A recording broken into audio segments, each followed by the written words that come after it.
ಸ್ನೇಹಿತರೆ ನಮಸ್ಕಾರ. ನಾನು ನಿಮ್ಮ ರಾಕೇಶ್ ಶಾರುಂಡಿ. ಇದೊಂದು ಹೃದಯ ಸ್ಪರ್ಶಿ ಸ್ಟೋರಿ. ಎಷ್ಟೋ ತಾಯಿಯಂದರು ಈ ವಿಡಿಯೋ ನೋಡಿದಾಗ ಆ ತಾಯಿಯ ತ್ಯಾಗಕ್ಕೊಂದು ಮನಸ್ಫೂರ್ತಿಯಿಂದ ಥ್ಯಾಂಕ್ಸ್ ಹೇಳಿಬಿಟ್ರೆ ಈ ವಿಡಿಯೋ ಮಾಡಿದ್ದಕ್ಕೊಂದು ಸಾರ್ಥಕತೆ. ಸ್ನೇಹಿತರೆ, ವೈದ್ಯಕೀಯ ಲೋಕದಲ್ಲಿ ನೀವು ಯಾರಿಗಾದರೂ ನಿಮ್ಮ ದೇಹದ ಅಂಗಾಂಗಗಳನ್ನು ಡೊನೇಟ್ ಮಾಡಿದ್ರೆ ಅದನ್ನು ಗೌಪ್ಯವಾಗಿ ಇಡಲಾಗುತ್ತೆ. ಆದರೆ ಇಲ್ಲಿ ಒಂದು ಕಡೆ ತನ್ನ ಕಂದನನ್ನು ಕಳೆದುಕೊಂಡ ನೋವಲ್ಲಿ ಬಿಕ್ಕಿ ಬಿಕ್ಕಿ ಅಳ್ತಾ ಇರೋ ಹೆತ್ತ ಕರಳು, ಇನ್ನೊಂದು ಕಡೆ ಅದೇ ಕಂದಮ್ಮನ ಅಂಗಾಂಗ ದಾನ ಯಾರಿಗೆ ಮಾಡಲಾಗಿದೆ ಅನ್ನೋದನ್ನು ವೈದ್ಯರೇ ಮಾಹಿತಿಯನ್ನು ಕೊಟ್ಟುಬಿಟ್ರೆ ಇಂತಹ ಸೌಭಾಗ್ಯ ಯಾರಿಗೆ ಸಿಗುತ್ತೆ ಹೇಳಿ? ಕೋಟಿಗೊಬ್ಬರಿಗೆ ಈ ಥರದ ಅವಕಾಶ ಸಿಗೋದು ಇದೊಂದು ಇಡೀ ದೇಶದ ಜನತೆಯ ಕಣ್ಣಾಲಿಯನ್ನು ಒದ್ದೆಯಾಗಿಸಿದ ಸ್ಟೋರಿ.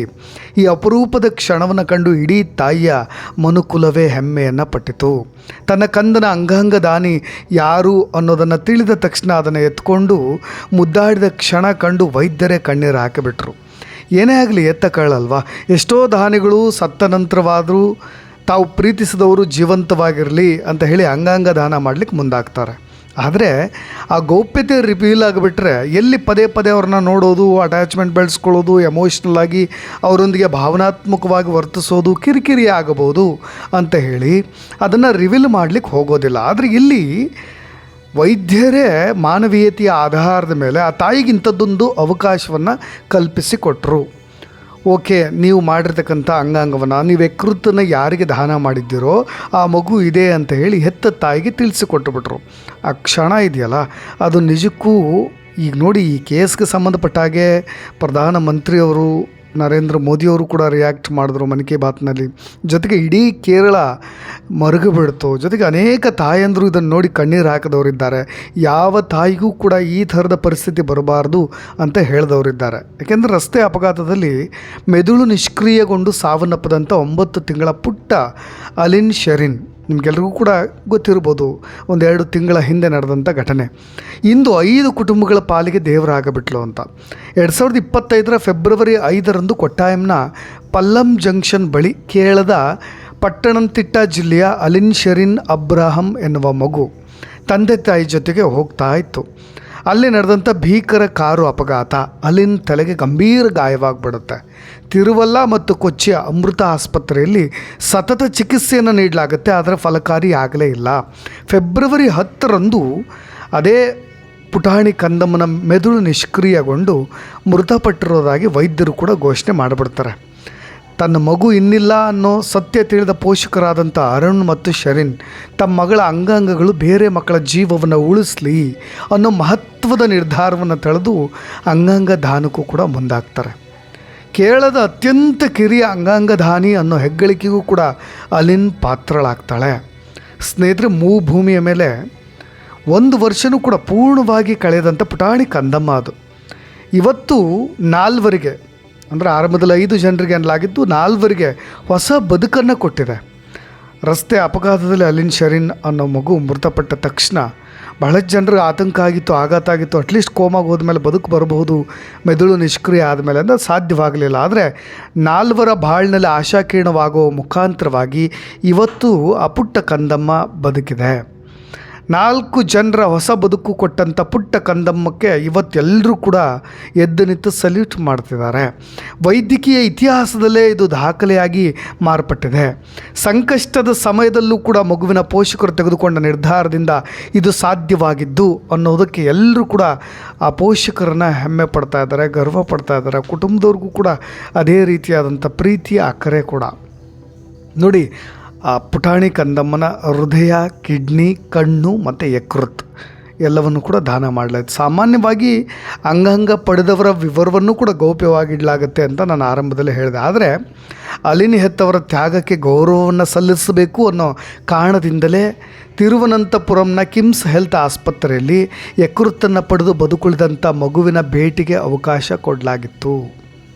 ಆ ಮಗುವನ್ನು ಮಡಿಲಿಗೆ ಪಡೆದಂಥ ಶೆರಿನ್ ದಂಪತಿ ಎತ್ಕೊಳ್ತಾರೆ. ಆ ಮಗುವನ್ನು ತಮ್ಮ ಮಗಳನ್ನು ಕಂಡಂತೆ ಭಾವುಕರಾಗ್ತಾರೆ. ನಾವು ನನ್ನ ಸ್ವಂತ ಮಗುವನ್ನು ಎತ್ಕೊಳ್ತಾ ಇದ್ದೀವಿನೋ ಅನ್ನೋ ರೀತಿಯಾಗಿ ಬಿಕ್ಕಿ ಬಿಕ್ಕಿ ಅಳ್ತಾರೆ. ಪದೇ ಪದೇ ಪದೇ ತಿರುಗಿ ನೋಡಿ ಆ ಮಗುವನ್ನು ನೋಡಿ ಕಣ್ಣೀರು ಹಾಕಿಬಿಡ್ತಾರೆ.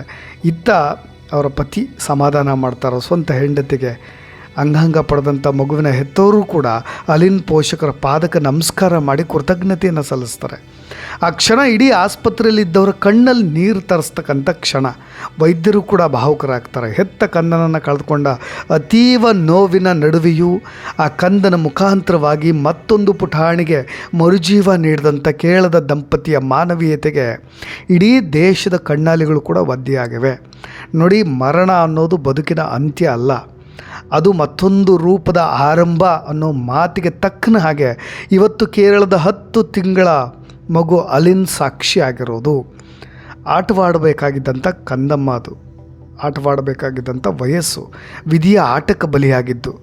ಹೋಗುವಾಗ ಬರೀ ಗೈಲಿ ನಾನು ಹೋಗೋದಿಲ್ಲ ಅನ್ನೋ ರೀತಿಯಾಗಿ ತ್ಯಾಗದ ಸ್ವರೂಪವಾಗಿ ದೇವರಾಗಿ, ಇನ್ನೊಬ್ಬ ಮಕ್ಕಳಿಗೆ ದೇವರಾಗಿ ಭರವಸೆಯ ಬದುಕನ್ನು ಕೊಟ್ಟು ಹೋಗಿರೋದು. ಸ್ನೇಹಿತರೆ, ನಿಜಕ್ಕೂ ಕೂಡ ಈ ಥರದ ಘಟನೆಗಳನ್ನು ಕೇಳಿದಾಗ ಬಹಳಷ್ಟು ಭಾವುಕರಾಗಬೇಕಾದಂಥ ಸಂಗತಿ. ಅಂಗಾಂಗ ದಾನ ಭಾಳಷ್ಟು ಜನರು ಹಿಂಜರಿತಾರೆ. ನೋಡಿ, ಭಾರತದಲ್ಲಿ ಅಂಗಾಂಗ ದಾನಕ್ಕೆ ನೋಂದಣಿ ಮಾಡೋದು ತುಂಬ ಸಿಂಪಲ್ ಪ್ರಕ್ರಿಯೆ ಕೂಡ. ರಾಷ್ಟ್ರೀಯ ಅಂಗ ಮತ್ತು ಟಿಶ್ಯೂ ಟ್ರಾನ್ಸ್ಪ್ಲಾಂಟ್ ಸಂಸ್ಥೆ ಕೂಡ ವೆಬ್ಸೈಟ್ ಮುಖಾಂತರವಾಗೂ ನೀವು ನೋಂದಣಿ ಮಾಡ್ಬೋದು ದಾನವನ್ನು ಅಂತ ಹೇಳಿದೆ. ಅಧಿಕೃತ ಆಸ್ಪತ್ರೆಗಳ ಮುಖಾಂತರವಾಗೂ ನೀವು ಹೆಸರನ್ನು ನೋಂದಾಯಿಸ್ಬೋದು. ನೋಂದಣಿ ಮಾಡಿದ ನಂತರ ಅಂಗದಾನ ಕಾರ್ಡ್ ಹೊಂದೋದು ಸಹ ಸಹಾಯಕ ಆಗುತ್ತೆ. ಅಂತಿಮವಾಗಿ ಕುಟುಂಬದ ಪರ್ಮಿಷನ್ ಬೇಕು. ಆ ವಿಷಯವನ್ನು ಕೂಡ ಕುಟುಂಬದವರಿಗೆ ಚರ್ಚೆ ಮಾಡೇ ಮಾಡ್ತಾರೆ. ಇಲ್ಲೂ ಕೂಡ ಅಲಿನ್ ಅವರ ವಿಚಾರದಲ್ಲೂ ಕೂಡ ಕುಟುಂಬದವ್ರಿಗೆ ನಿರ್ಧಾರ ತೆಗೆದುಕೊಳ್ಳಾಗುತ್ತೆ. ಭಾಳಷ್ಟು ಕುಟುಂಬದವರು ನಾವು ನಮ್ಮ ಭಾಳಷ್ಟು ಪ್ರಾಣಕ್ಕಿಂತ ಹೆಚ್ಚಾಗಿ ಪ್ರೀತಿಸೋ ನಮ್ಮ ಬದುಕಿನ ಅವಿಭಾಜ್ಯ ಅಂಗವಾಗಿರ್ತಕ್ಕಂಥ ಆ ಪುಟಾಣಿ ಕಂದಮ್ಮನನ್ನು ಮಿಸ್ ಮಾಡ್ಕೊಂಡಿದ್ದೀವಿ ಅಂದಾಗ ಅದು ಇನ್ನೊಂದು ರೀತಿಯಾಗಿ ಅದರ ಕಣ್ಣನ್ನು ತೆಗೆಯೋದು, ಹೃದಯವನ್ನೇ ತೆಗೆಯೋದು, ಈ ಥರದನ್ನು ಭಾಳ ಸೂಕ್ಷ್ಮವಾದಂಥ ವಿಷಯಗಳನ್ನು ಕುಟುಂಬಸ್ಥರು ಯೋಚನೆ ಮಾಡಿ ಅದಕ್ಕೆ ಅವಕಾಶವೇ ಕೊಡೋದಿಲ್ಲ. ಆದರೆ ತುಂಬ ಮೆಚ್ಯೂರ್ಡಾಗಿ, ತುಂಬ ಸೈಂಟಿಫಿಕ್ಕಾಗಿ ಈ ಥರದೊಂದು ನಾವು ತ್ಯಾಗದ ಸ್ವರೂಪವಾಗಿ ಯೋಚನೆ ಮಾಡಿದಾಗ ಆ ಥರದ ನಿರ್ಧಾರಗಳನ್ನು ತೆಗೆದುಕೊಳ್ಳೋಕೆ ಒಂದು ಗಟ್ಟಿತನವೂ ಕೂಡ ಬೇಕಾಗುತ್ತೆ ತಂದೆ ತಾಯಿಗೆ. ಈ ನಿರ್ಧಾರ ಮಾಡೋದು ಅದು ಹ್ಯಾಟ್ಸ್ ಆಫ್ ಹೇಳಲೇಬೇಕು ನಾವು. ಅದು ಅವ್ರ ಗ್ರೇಟ್ನೆಸ್ ಕೂಡ ಹೌದು. ಮಕ್ಕಳು ಸಹ ಅಂಗಾಂಗ ದಾನ ಮಾಡ್ಬೋದು ಅನ್ನೋದಕ್ಕೆ ಇದು ಸಾಕ್ಷಿಯಾಗಿರೋದು. ಯಾಕೆಂದರೆ ಕನಿಷ್ಠ ವಯಸ್ಸಿನ ಮಿತಿ ಅನ್ನೋದು ಯಾವುದಕ್ಕೂ ಇಲ್ಲ. ಮುಖ್ಯವಾಗಿ ಅಂಗಾಂಗಗಳು ವೈದ್ಯಕೀಯವಾಗಿ ಆರೋಗ್ಯವಾಗಿರಬೇಕು. ಇಲ್ಲಿ ಆ ಮಗುವಿನ ಅಂಗಾಂಗಗಳು ಕೂಡ ತುಂಬ ಪ್ರೆಷಸ್ ಮತ್ತು ಆರೋಗ್ಯಕರವಾಗಿದ್ದವು. 18ನೇ ವರ್ಷಕ್ಕಿಂತ ಕಡಿಮೆ ವಯಸ್ಸಿನಲ್ಲಿ ಪೋಷಕರು ಅಥವಾ ಕಾನೂನು ಪಾಲಕರು ಅನುಮತಿ ನೀಡಬೇಕಾಗತ್ತೆ. ಮಕ್ಕಳು ಅಂಗದಾನ ಅಪರೂಪವಾಗಿದ್ದರೂ ಕೂಡ ಇತರ ಮಕ್ಕಳ ಜೀವ ಉಳಿಸ್ಲಿಕ್ಕೆ ಅತ್ಯಂತ ಇಂಪಾರ್ಟೆಂಟ್ ಕೂಡ ಆಗುತ್ತೆ. ಭಾಳ ಜನಕ್ಕೆ ತಪ್ಪು ಕಲ್ಪನೆ ಇದೆ. ಯಾಕೆಂದರೆ ಎಲ್ಲಾದರೂ ನೀವು ಅಂಗಾಂಗ ದಾನ ಮಾಡಿದ್ರೆ ಕುಟುಂಬಕ್ಕೆ ಹೆಚ್ಚುವರಿ ವೆಚ್ಚ ಬರುತ್ತೆ ಅಂತ ಭಾಳ ಜನ ಅಂದ್ಕೊಂಡಿದ್ದಾರೆ. ಅಥವಾ ಅದರ ವೆಚ್ಚವನ್ನು ಆಸ್ಪತ್ರೆ ಮತ್ತು ವೈದ್ಯಕೀಯ ವ್ಯವಸ್ಥೆಯೇ ನಿರ್ವಹಿಸಬೇಕಾಗತ್ತೆ ಅನ್ನೋದು ಕೂಡ ಗೊತ್ತಿರಬೇಕು. ಅಂದರೆ ಆಸ್ಪತ್ರೆ ಅದರ ವೆಚ್ಚವನ್ನು ನೋಡ್ಕೊಳ್ಳುತ್ತೆ ಅನ್ನೋ ರೀತಿಯಾಗಿ ಅಂಗಗಳನ್ನು ತೆಗೆದ ನಂತರ ದೇಹದ ಗೌರವವನ್ನು ಕೂಡ ಕಾಪಾಡಲಾಗುತ್ತೆ. ಅದನ್ನು ತೆಗೆದು ಬಿಟ್ಟ ತಕ್ಷಣ ನಿಮಗೆ ಹೇಗೆ ಬೇಕು ಹಾಗೆ ಕೊಡೋದಿಲ್ಲ. ಯಾವಾಗಲೂ ಕೂಡ ವೈದ್ಯರು ಮೊದಲು ರೋಗಿಯ ಜೀವ ಉಳಿಸ್ಲಿಕ್ಕೆ ಪ್ರಯತ್ನ ಪಡ್ತಾರೆ. ಅದಾದ ಮೇಲೆ ಮುಂದಿನ ಪ್ರಕ್ರಿಯೆಗಳೇನಿದಾವೋ ಅದಕ್ಕೆ ಅವಕಾಶ.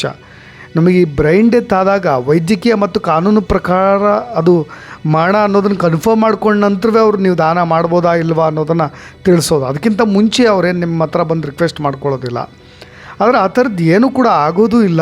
ನೀವು ಅವನ್ನೆಲ್ಲವನ್ನು ಕೂಡ ಸೂಕ್ಷ್ಮ ಸಂಗತಿಗಳನ್ನು ಮನದಲ್ಲಿ ಇಟ್ಕೊಂಡೇ ನೀವು ಈ ರೀತಿಯಾದಂಥ ಸಹಾಯಕ್ಕೂ ಕೂಡ ಮುಂದಾಗಬಹುದು ಅನ್ನೋದನ್ನು ಹೇಳ್ತಾ, ಕೊನೆಯದಾಗಿ ಈ ಥರದ ಪೇರೆಂಟ್ಸ್ಗಳಿಗೆ ನಾವು ಧನ್ಯವಾದವನ್ನು ಕೂಡ ಅರ್ಪಿಸೋಣ ಅಂತ ಹೇಳ್ತಾ, ಇನ್ನಷ್ಟು ಅಪ್ಡೇಟ್ಸ್ಗಳೊಂದಿಗೆ ಮತ್ತೆ ಬರ್ತೀನಿ. ನಾನು ರಾಕೇಶ್ ಆರುಂಡಿ. ಧನ್ಯವಾದ.